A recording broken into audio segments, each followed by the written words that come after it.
का हमारा जो टॉपिक है वो है follicular ट्रैकिंग। जो follicular ट्रैकिंग ये होता क्या है और ये क्यों करवाया जाता है? पीरियड्स के डे 2 या डे 3 पे अंडे बनाने वाली, उसे आम ज़बान में अंडे बनाने वाली दवाइयाँ कहते हैं, तो वो देती हैं तकरीबन 5 डेज़ खाने के लिए। अगर 1 ईयर कपल एक साथ रह रहा हो और वो कंसीव नहीं कर पाते, प्रेगनेंसी नहीं हो रही, तो उनको ज़रूर गायनेकोलॉजिस्ट से फिर रुजू करना चाहिए। अस्सलाम वालेकुम। डॉक्टर सेट आपके लिए लेके आता है पाकिस्तान के काबिल तरीन डॉक्टर्स का पॉडकास्ट, ताकि हमारे जहन में कोई भी वसवसा, कोई सवाल या वहम है उसे दूर किया जा सके। आज का हमारा जो टॉपिक है वो है follicular ट्रैकिंग। अस्सलाम वालेकुम मैम। वालेकुम अस्सलाम। मैम पहले थोड़ा सा अपना इंट्रोडक्शन दे दें। मेरा नाम डॉक्टर इशरत फैसल है और मैं Mughal medical and gynae centre में एज अ रेडियोलॉजिस्ट काम कर रही हूँ। मेरा अल्ट्रासाउंड की फील्ड में ऑलमोस्ट 20 साल का एक्सपीरियंस है। अच्छा, मुझे सबसे पहले कुछ क्वेश्चन हैं ताकि लोगों तक अवेयरनेस पहुंचाई जा सके। आपको पता है कि जैसे टेक्नोलॉजी बढ़ रही है, इसी तरह से लोगों की जो है ना मिथ या फिर वसवसे भी उसी तरह से बढ़ते जा रहे हैं। जैसे कि मैंने अपनी फैमिली में, अपने दोस्तों में देखा है कि बहुत से मेडिकल रिलेटेड जिसमें हर तरह का, जैसे मतलब दिल का मरीज़ हो या गुर्दे का मरीज़ हो, तो बहुत से ऐसे वसवसे पाए जाते हैं जिसका रियलिटी से कोई लेना देना नहीं होता। अच्छा, मेरा ये पहला सवाल है, ये जो फ्यूलिकुलर ट्रैकिंग ये होता क्या है और ये क्यों करवाया जाता है? देखिए, अल्ट्रासाउंड एक बेसिक इन्वेस्टिगेशन है जिसमें हम फीमेल रिप्रोडक्टिव ऑर्गन्स को बड़ा डिटेल से देख सकते हैं। तो फॉलिकुलर ट्रैकिंग ये है कि जब एक नॉर्मल फीमेल जो है, उसका फॉलिकल जो है वो 9 टू 14 डेज़ की विंडो पीरियड में मैच्योर हुआ होता है। तो जैसे वो अंदर मैच्योर हो रहा है, उसको अल्ट्रासाउंड के थ्रू उसको नेचुरली साथ साथ उसके देखा जा सके, ताकि अगर किसी का वीक है, किसी का स्मॉल रह जाता है, तो उसको मेडिसिन के ज़रिए उसको ट्रीट किया जा सके।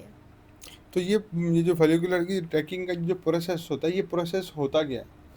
ये प्रोसेस ऐसा है कि जब गायनेकोलॉजिस्ट डे 2 पीरियड्स के डे 2 या डे 3 पे अंडे बनाने वाली, उसे आम ज़बान में अंडे बनाने वाली दवाइयाँ कहते हैं, तो वो देती हैं तकरीबन 5 डेज़ खाने के लिए।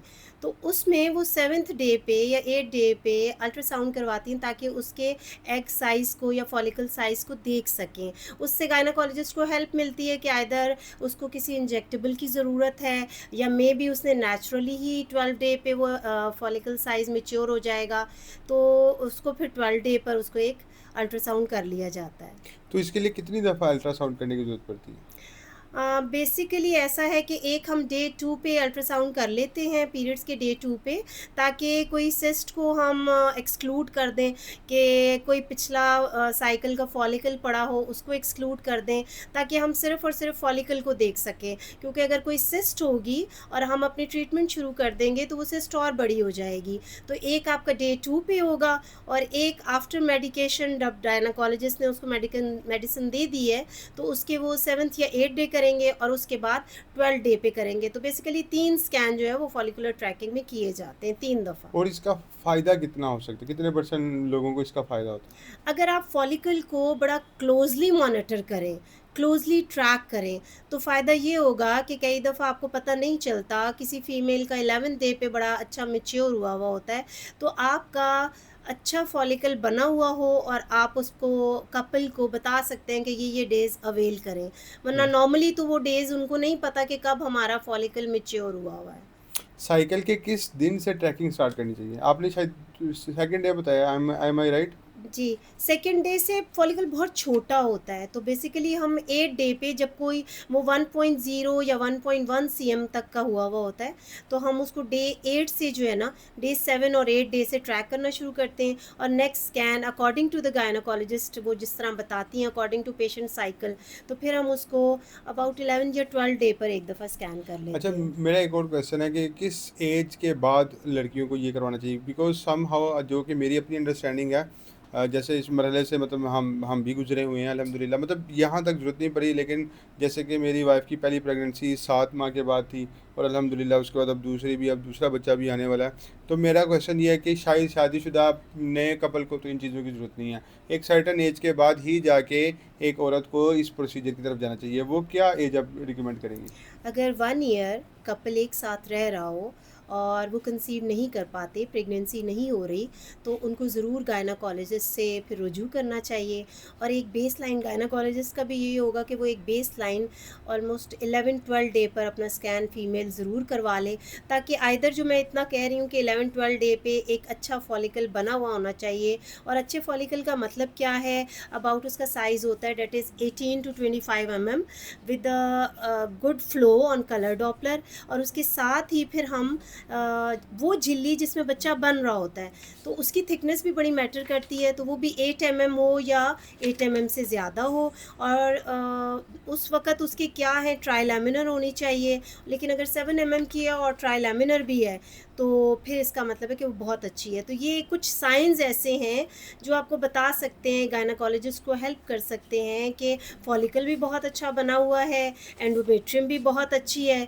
तो उसको फिर गायनाकोलॉजिस्ट को हेल्प मिल जाएगी कि उसको वो ट्रिगर दें, ताकि वो फॉलिकल रप्चर हो और हस्बैंड एंड वाइफ उन डेज़ को अवेल कर सकें। बिल्कुल, मैं आपकी बात समझ गया। ये फॉलिकल ट्रैकिंग में डेफ़िनेटली फिर साथ जो मेडिसिन नॉर्मली डॉक्टर देती हैं, तो वो डॉक्टर जो मेडिसिन देती हैं, वो नॉर्मली सब सेम होती हैं या उसमें कुछ पेशेंट की कंडीशन के अकॉर्डिंगली उसको देनी पड़ती है? नहीं सर, फॉलिकुलर ट्रैकिंग के लिए मोस्टली मेडिसिन जो ओरल मेडिकेशन है ना, जिसे हम आम ज़बान में ओवुलेशन इंडक्शन कहते हैं, तो वो ऑलमोस्ट सेम ही होती हैं। उनकी डोज डिफरेंट होगी लेकिन वो सेम होती हैं। लेकिन ट्रीटमेंट अगर आप इनफर्टिलिटी की ट्रीटमेंट कहेंगे, तो उसमें हमारे पास ओवुलेशन इंडक्शन यानी सिर्फ और सिर्फ मेडिसिन से इलाज करना।